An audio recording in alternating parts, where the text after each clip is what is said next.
Just check this little bit of footage out before the actual video starts, guys. These King Charles banknotes, early runs, the shit hot.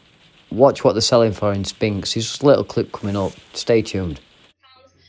This group is 3 banknotes in this lot. We have serial numbers 51, 52 and 53. So we have 3 notes in this lot. We're at £1,700, 1,800 on Spink Live. I'm looking for £1,900. £1,900 would be our next bid. If not, I'll sell for £1,800 on Spink Live. Any interest in the room? There we go. 1,900 is bid. I'm looking for £2,000. 2,000. Any interest from our floor bidders for £2,000? Again, this is a group of 3 notes. You have serial numbers 51, 52 and 53.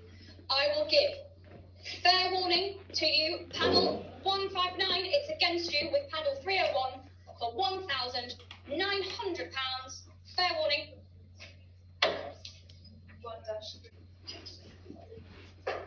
Okay, lot 31. We have 750, 800 is bid, 850 is bid. I'm looking for 1,000 is bid. I'm looking for £1,100. I'm looking for £1,100. That is bid. I'm looking for 1,300. I'm looking. Well, guys, welcome back. If you're new around here, I do hope you like this content and please subscribe. Just a quick announcement. If you've not entered, I'm giving everybody till Saturday to enter for this. Obviously, it's a bit hard for me to focus on it. But it's a 1/10 of a silver ounce coin, Britannia, year 2022. All I want you to do is on the last video, guys, is go down, stick your comments in, and I'll be doing a draw Saturday night for that coin. It's up for grabs. All you got to do is be a subscriber and get your comment down. So, guys, just go back, check that video out, enter your comment, and it could be you. Anyway, guys, today, this video, I'm just showing you a little bit of stock that we've picked up this week. A few little bits that I've got, and I just thought I'd let you know what's been going on, because it's been a little bit quiet. Let me just sort this camera out a second. So, yeah, basically, this week, I've been to market. I didn't take any footage this week. Went to Torksey on Wednesday. Did alright, did about £60 in an hour's work. It was a nice day, people coming down. And I wish I were recording, guys, because I had a banknote which were uncirculated, absolutely beautiful. Long story short, the guy said, oh, I want a nice condition one. And he folded it up and he just put it in his pocket, walked away. He paid me, obviously, so it wasn't too bad, but it absolutely killed me as a collector and as a dealer of banknotes. I'm trying to keep them in good condition, good grade, and putting them in slips. And people are just folding them after they've bought them. But anyway, yeah, first exciting announcement. I thought I'd put these on. These are the new banknotes that we will all be seeing very soon. These are Series H, the polymer. Obviously, there's a 5, 10 and a 20 there. In uncirculated condition. Absolutely gorgeous. A few people have been saying they've been getting them out of bank machines. I've still not got any out of bank machine yet. I've traded these or swapped them at face value.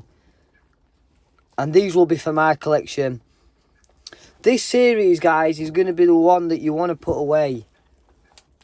Like, if you don't know about banknotes, not all serials are going to command the money.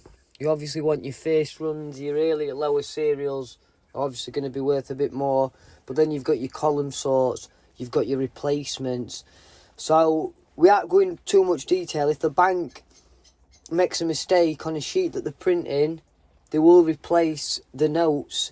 So, they have to replace the serial.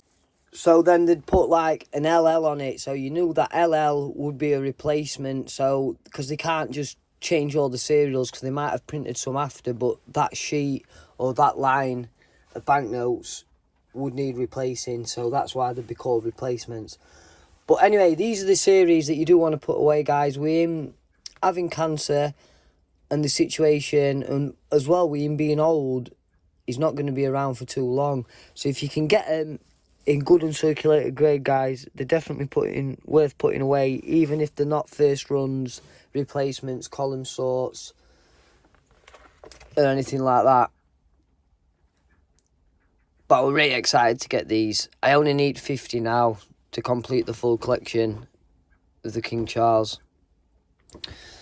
But this week, anyway, moving on. This week, so what I've been doing is I've bought a few bits, which are here, which I'll show you in a second. And I'll talk to you about a little bit about grade and what I'm hoping to get back. But as well, with them stamps that I got ages ago now, well, about a month ago in auction, the money's already back. So these are all the old Queen Victorian penny red plates, old letters. You've got your early, your late engraved. Let me get to it back. There's a good selection of stamps in here. I've put a few emails together this week with a lot of pictures, maybe 30, 40 pictures of individual stamps, the whole album. And what I've done is I've sent them off to Bill Barrell, sent him an email, and hopefully I'm waiting for an email back to see if we're going to put them into an auction or if he's going to buy them, because they don't owe me anything now, guys. So whatever I get on them is a plus. But instead of me breaking them down, taking ages on eBay, trying to do them at markets, these guys are the stamp guys, and these guys get the money for them. On his website, he's got some at £900 odd, which are the lilac ones, and I've got the same stamps in there. I'm not saying I've got the exact same ones, because I'm not a stamp expert. I'm not a professional in any means with stamps. But from looking what he's got and what we've got, there's some good ones. Tuppenny blues, like I said, early penny red plates. We've got the Maltese crosses on them. There's the penny reds. There's all sorts in there, guys. There's a lot. So I thought what they owe me, just to send them off to get an evaluation, see what he offers. If not, maybe put them in auction. But there's an auction house in Sheffield that solely does stamps. It said no matter what the value, if they're little value or high value, you still get the same treatment. So again, I'm going to just rejig my emails, send them pictures, and hopefully hear back from them. But this week, I bought these this week. In total, for all these you see, these two albums here, well, this isn't really an album, it's just a folder with first day covers in. A little bit of a schoolboy album here. I don't even think there's all in it. Well, there's a few bits, but even if they're 100-year-old guys, they can still be a matter of pence. Because they're old, it doesn't always make them a lot of money, if that makes any sense. A stamp album here. A few things might just want a little check, just to have a little look. There's no particularly too good. A lot of pages are blank. I got this. So them albums. Got these sheets here.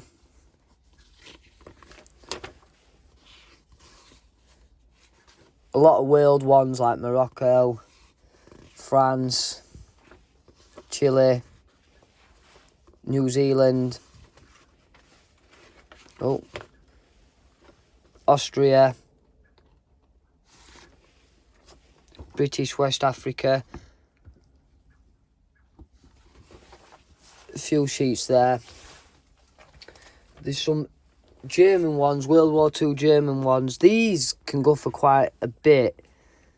They're more than just a couple of quid, guys. But again, you can get them at a couple of quid. But on the original paper, people will pay a little bit more. Unused. There's them there. These were cancellations, 1942, Berlin. These come in the same lot.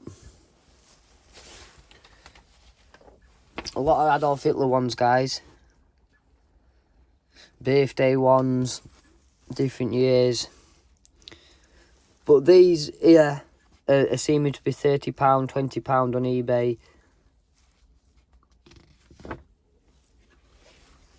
But there's a good selection, guys. A really good selection. A lot of stamps. But they don't mean they're worth a lot of money because they're old or where they're from, because it's from war. because with Adolf Hitler stamps especially, because of the inflation and the problems in Germany, after the war, things were that expensive. Like, we've all seen that.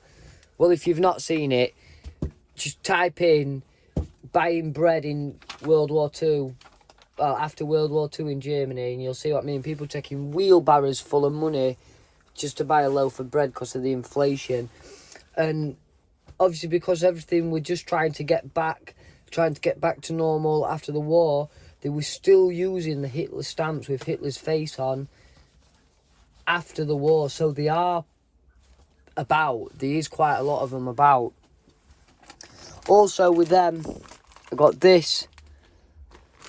A nice big bag of all different things. World stamps. We've got English ones, Indian ones. Let's take a few of these out.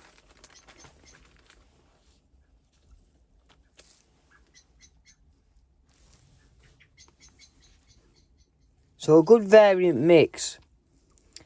There's some banknotes there as well, which are here, and I'm going to show you them because these are what I were particularly interested in, because that's my main thing. But with all these stamp albums and 15 banknotes, I paid £60 all in. And the stamps, again, guys, they're not particularly worth too much. They're a little bit schoolboy-y. But there could be a few gems in there. It's just having time to look through. But what I did is, when I got home, I divided the £60 by all these. I just put a pound on these, sort of. I bought them at a pound each, pound each, pound each. With these and them sheets and 5 banknotes at a pound each, that's all your money back. So the profits on this will be good, guys. It's just breaking down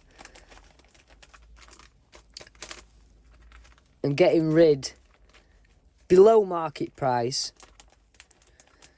The banknotes are averaging from £15 to £40. And like I said, there's 15 there. So even if at £10 each, that's £150 back from a £60 spend. But with these stamps here, guys, I have got a lot of stamps inside as well, which have not been used for anything. I've got boxes, and I usually do quite well with just chucking a lot of world stamps in loads of stuff and just putting them at £10 a box, £20 a box. People put them in. But I'm just thinking of just putting a few bits together, making it look a little bit more interesting with these, and maybe sending them to an auction or just popping them in an auction myself and getting rid of them that way. I have got another guy as well that comes to the market and sees me, and he buys regularly, does buy stamps something regular if they are right price. So again, if I can tweak them and make it look better than it is, I can definitely get some good money. Anyway, yeah, these are the notes that I picked up this week, and they're falling from, I may even say very good on some of them, because I'm quite harsh with my grading, all the way to fine, maybe even very fine. The condition's not the best, but as soon as he said, like, the bankers you want to be looking out for on the older ones, guys, are the Pepiettes. If you can find your Mohans, you're talking big money even in low grades. There's 15 banknotes in order. I've put these through because these couple here are probably the best out of the bunch. Later, PS Beals. So the Beals, if you can get them in uncirculated and tops, you can be fetching good money. Like on that last one, it was worth about £75 that I bought. But these here, you're averaging, they're just average run about £15. Bottoms in top uncirculated with these cereals be about £50. But as they fall in book, guys, I'll just give you a quick example. Let me find Beal.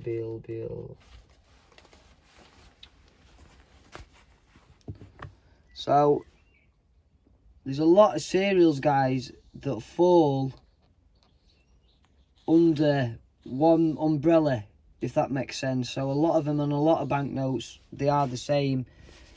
So they will fall, like on this one, a lot of them will fall to £8. But then the one above, look at the price difference. So it's why it's always good to have material to work to and reference off. But yeah, so like I've said with grade, guys, very good to fine. You might get a very fine, not an extremely fine out of these. But average price on these, guys, some of them are at £8. A couple are at £8. But like this one, this is a wartime Peppiette. Like, Peppiettes are always nice. They're not hard to come by. Peppiettes pretty regular still. But like I've said, Cattons and Moan are the ones. Even in the green pound notes, the shillings, they're what you want. But for this, even in this grade, you're looking £25, £30 for that. Market value, book price. But there's a nice selection here, guys, of all different grades, different bankers.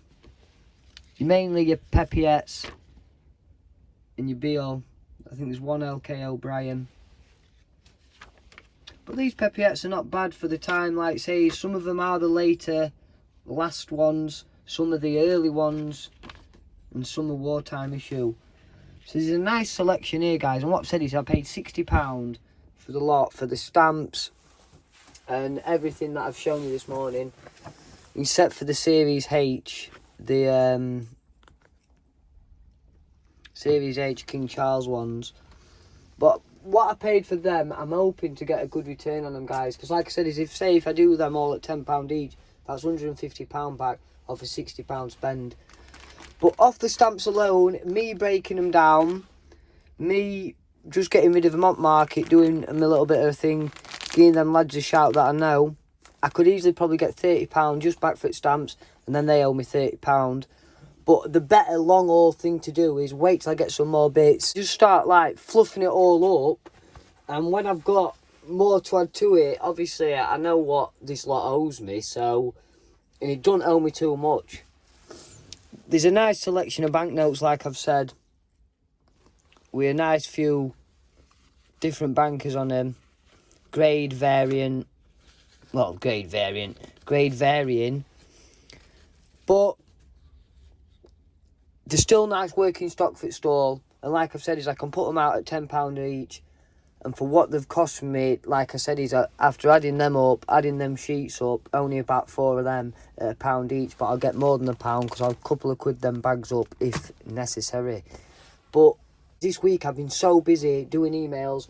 I've finally got all them Victorian ones sorted out. So they've gone off to Bill Barrel. I'm just waiting on a reply. If not, I've got Cheshire Stamp. They do auctions there as well, and they do buy straight off, so depending on what you're wanting to do. So again, I've got the Queen Elizabeth stuff, I've got this stuff, I've got a couple of albums inside, and they do mainly a lot of different stuff like world stamps. They do a bit of everything, unlike Bill Barrel. Bill Barrel's strictly early line engraved, Maltese crosses, penny reds, red plates, etc. Queen Victorian stuff. So I've sent them into him, hopefully waiting for an email back, hearing from him. But again, it's straight profit, whatever I can get. But if I can send them to auction, I might as well send them to auction and make some more money. And this is what I've got this week. I have been a bit quiet, guys, and I've not been doing many market videos. But Saturday, I'm opening Talks It, weather's right. I'm going to go there on Saturday, make some money. And I'm going to go to auction this weekend and get some more bits, hopefully, if I win them bids. But like I've said, guys, if you've not already entered, make sure you do enter for this 1/10 of an ounce coin. And you've got to get your comments down by Saturday night in the last video that I've put up. So if you've not seen that, go and check it out. And like I've said, there's going to be more videos coming soon. I'm going to auction house on Friday to have a look around, so there might be a little sneak peek there at things that I'm going to want to bid on. And Monday as well, I've got another auction house that I'm going to Monday, so I'm going to be pretty busy. So guys, I do hope you've liked this content. I do hope you stayed to end and you've watched it all through and you've heard me dribble on and that. But yeah, this is a nice little bit of working stock, and I just thought I'd show you Series H. If anyone's got any of these, guys, let me know in comments as well and where you're getting from, because I can't seem to get them anywhere. I've not been to the bank yet to ask for the bank to get me some, but I suppose when they're there we can just go and exchange them. But yeah, I'm excited to have them. I just need the 50 to finish the collection off. But yeah, I do hope you like this content, guys. Any questions, any comments, just get them down below. Do remember to enter that contest. And I'll speak to you guys soon.